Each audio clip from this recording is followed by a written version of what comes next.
Olá pessoal, tudo bem? Vamos continuar nossa jornada aí pelo conhecimento da Godot Engine, né?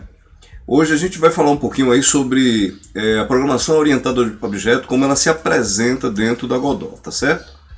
Antes de mais nada, eu vou apresentar para vocês aqui um diagrama que eu preparei para a gente entender a hierarquia das classes na Godot, ok? Então o que é que eu tenho aqui, ó? Eu tenho a classe Object, que ela é a classe da qual deriva todas as classes dentro da Godot, né? Então o que é que nós vamos fazer? Eu vou mostrando para vocês aqui a hierarquia de classe. É claro que eu não vou mostrar todas as classes que existem na API da Godot, certo? Mas eu vou mostrar aquilo que nós realmente precisamos entender enquanto desenvolvedores de jogos, ok? Então se eu vou aqui na documentação, eu vou ver que a classe Object ela tem a seguinte definição, veja: classe base para todas as outras classes na engine. Então realmente a classe Object é a classe da qual deriva todas as classes na engine, né? Aqui eu tenho algumas outras definições, e aqui diz, não repete, né? Além dessa questão dela ser um tipo variante avançado, que a gente vai ver depois. E aí tem a ver com a questão da tipagem dinâmica da Godot. A gente vai ver isso depois, quando for estudar aí os scripts, né? Mas mais uma vez está dito aqui que todas as classes na engine, elas herdam de Object, né? Então, tem aqui uma frase também que define um pouquinho daquilo que nós já falamos sobre herança. Diz assim: cada classe pode definir novas propriedades, métodos ou sinais que estão disponíveis em todas as classes que herdam, né? Então a gente viu isso no estudo de orientação a objeto. Então ele está dizendo que todas as classes que herdam vão herdar, junto com esse processo de herança, todas as características anteriores, ok? E no nosso diagrama diz o seguinte: eu coloquei aqui uma bifurcação da hierarquia. De um lado você tem a classe Node, de um lado você tem a classe HalfCounted. Eu vou falar primeiro da Node, que depois a gente volta aqui, que é para a questão dos HalfCounted, certo? Então eu tenho aqui, ó, a classe Node. Quem será a classe Node? Ela diz assim, que a classe Node é a classe base para todos os objetos de cena. Isso é interessante da gente saber. Eu vou voltar aqui para Godot e vou mostrar para vocês o que acontece. Então eu tenho aqui uma cena que ainda está vazia. Digamos que eu queira colocar um primeiro nó aqui. É claro que já tem alguns nós aqui, mas eu quero mostrar a você que eu posso clicar aqui ou aqui, certo? Então ela vai me abrir a janelinha para criar um novo nó. E observe que no topo da hierarquia, o que é que eu tenho aqui, ó? A classe Node. Então a classe Node ela é a classe da qual deriva todas as classes de nós, ou seja, objetos que eu posso colocar na cena, tá certo? Normalmente a gente usa assim a classe Node como um repositório, uma maneira de organizar aí a minha hierarquia de classes e tudo mais, certo? Mas observe que diretamente eu tenho alguns nós que herdam diretamente de Node. Então a gente pode colocar, a gente vai usar bastante, por exemplo, Animation Player, Animation Tree, né, para a gente fazer transições mais leves entre animações, melhor dizendo. Eu tenho aqui alguns nós que tem a ver com áudio, né? E a gente vai ver isso no decorrer do nosso curso, tá? Mas o importante nesse momento é você entender que todos os nós que vão para a cena, eles herdam da classe Node, ok? Do outro lado, nós temos os HalfCount. O que é que acontece? O que é um HalfCount, né? É uma maneira de você ter objetos na memória a partir da quantidade de referências que tem. Quando essas referências elas são deletadas, por exemplo, eu vou ter aí uma limpeza da memória do computador, né, na memória do jogo, porque já não tem mais nenhuma referência para aquela. A gente chama isso de coleta de lixo, né? Então, se eu tenho algum objeto na memória que não tem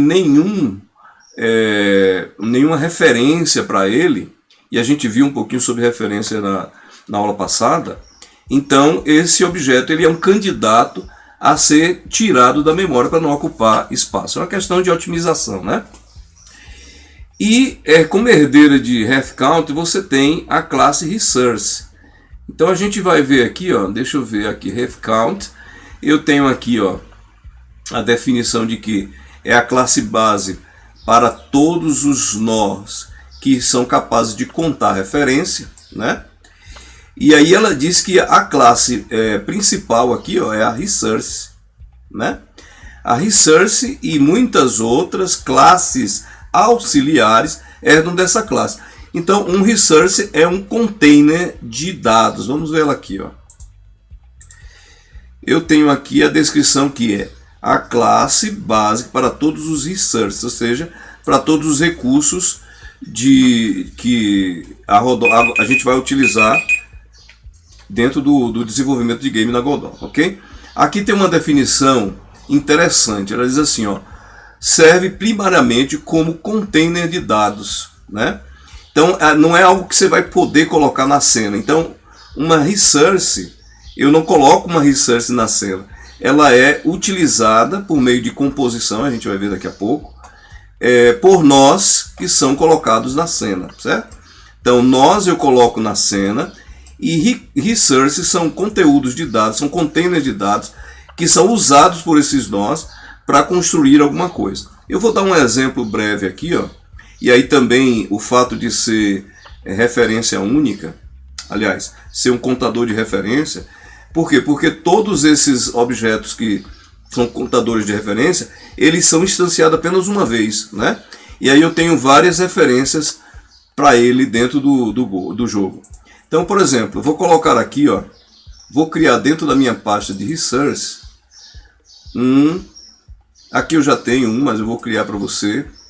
Eu estava fazendo alguns testes e eu vou pedir aqui, ó, para ele colocar um novo Resource, um novo recurso, certo? Então eu tenho aqui, você vê que é um pouquinho parecido lá com a classe a janela de criar nó, só que aqui é a classe de criar Resource, certo? E aqui eu vou colocar um shape, vamos ver. Onde é que são usados os shapes? A gente vai ver depois. Aqui, ó, eu tenho vamos colocar um Circle Shape. Ok? Eu vou dizer aqui que o nome vai ser My Circle Shape 2D. Então eu vou salvar aqui dentro da página Resource, está ele lá. E observe o que é que eu vou fazer aqui. Ó. Eu vou colocar um nó que é um Static Body. Ok? O Static Body, a gente vai ver depois, é um nó de física. E ele me diz que ele precisa de uma shape. Observe aqui, ó, na definição, né? Esse nó não tem nenhum shape. Porque o que acontece? Um nó de física, ele precisa ter uma área de colisão. E eu preciso definir essa área através de uma forma, né? Shape é forma em inglês. Então, como é que eu defino isso? Usando um recurso para isso. Só que o recurso não vai na cena, ele não pode ir na cena. Então eu vou precisar de um nó auxiliar para isso. Aí ele está dizendo aqui, ó, considere adicionar um Collision Shape 2D ou um Collision Polygon 2D como filho para definir a sua forma. Então esse objeto aqui, ó, ele está com apenas uma forma. Aliás, apenas está sendo colocado lá, mas está sem forma, melhor dizendo. Então o que é que eu vou fazer? Ó? Eu vou colocar aqui o nó auxiliar, porque como eu não posso colocar diretamente dentro dele, vou colocar o nó auxiliar, chamado Collision Shape 2D, e ele também agora passou a me avisar aqui, ó, que ele precisa que você forneça para ele a shape, né, a forma, para que ele possa realmente criar essa área de colisão. E aí é onde entra o recurso. Então eu posso vir aqui, ó, no My Circle Shape e vou atribuir. E você vai ver que ali na minha viewport eu tenho ali um círculo, certo? Ok? Então agora observe o seguinte, ó. Eu vou colocar aqui um outro collision shape. Veja que interessante, ó. Collision shape 2D, e eu vou colocar a mesma o mesmo recurso, o mesmo shape, certo? Então eles estão ali um sobre o outro. Eu vou mover esse collision shape para cá, vou mover esse outro aqui, para botar um do lado do outro, para você observar o seguinte. Então, uma única instância desse recurso foi gerado, certo? Então, observe que eu vou clicar duas vezes no recurso aqui do shape e eu vou alterar o raio, por exemplo. Você vai observar que os dois estão sofrendo alterações ao mesmo tempo. Por quê? Porque apenas uma instância está sendo criada na memória, né? Uma instância desse recurso. Porém, se eu tiro aqui esse Collision Shape 2D aqui, que eu coloquei depois, vou deletar, ele vai perdendo uma referência, né? Então agora eu tenho apenas uma referência. E esse objeto continua na memória, certo? Então vamos mudar aqui um pouquinho, olha, tá vendo? Eu continuo podendo alterar ali direitinho. E se eu dou um delete aqui nesse Collision Shape, nenhuma outra referência se mantém para esse resource. Quer dizer que, num dado momento, o coletor de lixo vai retirar isso da memória, porque já não tem mais nenhuma referência para esse recurso aqui, ok? Espero que você tenha entendido esse aspecto, que é importante. Então eu tenho nós, que eu coloco na cena, e eu tenho recursos que são containers de dados, ok? E à medida que eu vou usando esses recursos, se a primeira vez que eu uso ele é colocado na memória, quando eu vou perdendo as referências, esses recursos também serão deletados da memória automaticamente, ok? Isso se chama coleta de lixo, por isso que nós temos aqui a classe cadê que eu falei? É aqui, ref count, né? Contador de referência, beleza? Bom, então eu vou me concentrar um pouquinho aqui e depois a gente vai precisar voltar, claro, na questão do resource. Observe aqui, ó, que tanto o shape 3D como o shape 2D, eles são classes filhas de resource. E os collisions, eles vão precisar usar essas formas aí. Então, por meio de composição, né, ele é um relacionamento, é uma associação que não é herança, né, é uma relação de composição. É mais ou menos assim, eu tenho um objeto carro, por exemplo, e esse carro é composto por N outros objetos, né? Eu tenho um objeto motor, eu tenho um objeto pneu, eu tenho uma série de outros objetos que eu uso, eles são independentes, eu posso tirar fora o pneu do carro, posso tirar fora o motor do carro, e eles são objetos independentes. Agora, eu uso esses objetos para compor um objeto mais complexo, que é um carro, por exemplo, né? Uma coisa que você vai prestar atenção aqui, ó, que collision objects, a gente vai ver isso mais adiante. Objetos de colisão, tanto 2D como 3D, eles obrigatoriamente precisam de uma forma, né? Então ele vai usar um collision shape, não confundir collision object com collision shape. O collision shape ele é um nó auxiliar na composição do collision object, que vai fazer uso de um resource chamado shape 2D ou shape 3D, mas ele obrigatoriamente ele precisa. É por isso que aqui na Godot, se eu tenho um static body, por exemplo, que é um collision object, ele está te dizendo que você precisa obrigatoriamente colocar esse objeto, essa forma de colisão lá dentro, porque senão você não vai cumprir o papel dele de colidir com outros objetos dentro do seu ambiente, tá certo? Então a gente voltando aqui, eu vou me concentrar aqui um pouquinho na hierarquia dos nós 2D, e você vai perceber aqui uma ligeira diferença. Essas classes que eu coloquei, esse retângulozinho na parte superior, são classes abstratas, quer dizer que elas não são construídas no seu ambiente, mas elas são parte da API e elas são usadas para gerar justamente uma hierarquia abaixo dela, certo? Observe também que essa parte de baixo, a partir aqui dos Collision Objects, são parte dos conceitos que envolvem o motor de física da Godot, ok? Então, na próxima aula, a gente vai ver a respeito de como funciona tudo isso, ok? Então, por enquanto, eu vou ficar aqui na parte superior, antes do motor de física, para mostrar para você que nós temos uma pequena diferença aqui, ó. O Node 3D, vamos lá voltar na Godot, eu vou deletar aqui esse nó, vou removê-lo aqui. Você vai perceber que eu tenho aqui, como o meu profile envolve o 3D, eu tenho aqui também um nó 3D, certo? Eu tenho um Node 2D aqui, que são esses camaradas aqui, ó. Eu tenho um Node 2D e um Node 3D. Só que observe que o Node 2D ele herda de Canvas Item. E observe isso aqui na hierarquia, ó. Então deixa eu tirar aqui da busca. Se você observar aqui, ó, você tem que abaixo de Node, você tem aqui uma classe abstrata chamada Canvas Item. Por que Canvas Item? Porque eles vão ficar no mesmo plano da câmera, né? Eles vão ser construídos no canvas da sua tela, né? Porque ele é 2D, não precisa de profundidade.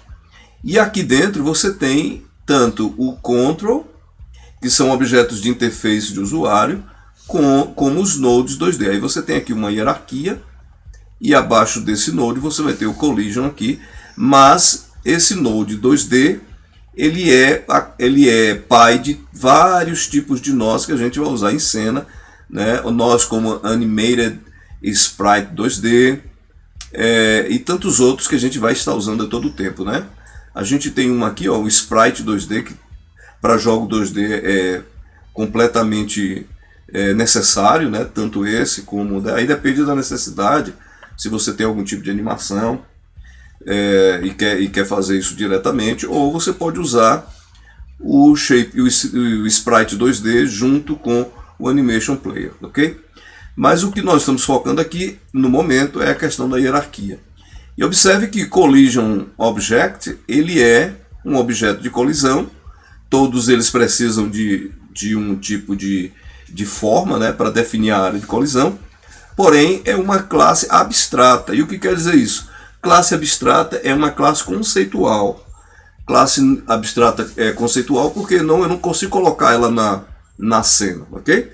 Mas ela detém um conceito principal, que é o fato de que objetos de colisão precisam de formas de colisão, e ela detém também um conjunto de métodos que são herdados pelas formas de colisão, ok?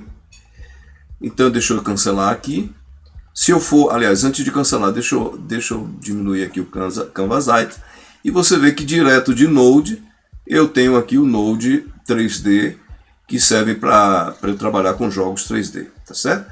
Então, como o Node 3D ele tem essa característica tridimensional, espacial, eu não vou trabalhar com o Canvas Item.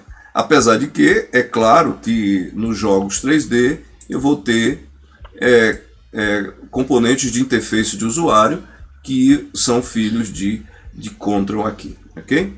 Então a gente tem essa visão dentro desse esquema. Se você quiser esse esquema aí que eu fiz, você passa aí no comentário que eu mando para você, tá certo? Bota o e-mail aí que eu boto, tá? Então aqui eu tenho que Canvas Item é a classe mãe de Control e 2D, e 2D por sua vez ele é pai de um conjunto de nós 2Ds aí, como você pode ver, assim como o Control é um conjunto de nós 2D também, ok? A gente vai ver na próxima aula aí a questão da física na Godot, e aí você vai poder aprender um pouquinho mais profundamente aí, já com algum exemplo que a gente vai fazer, tá certo? Então a gente fica por aqui. Na próxima aula a gente vê os detalhes do motor de física na Godot. Forte abraço, até o próximo encontro.